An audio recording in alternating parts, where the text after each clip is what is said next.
Знаешь, мужчины не целуют женщину в лоб просто так.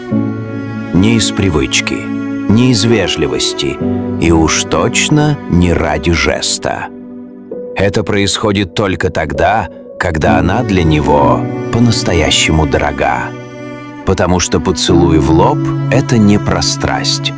Это про заботу, про желание защитить, про «я рядом», даже когда ты молчишь.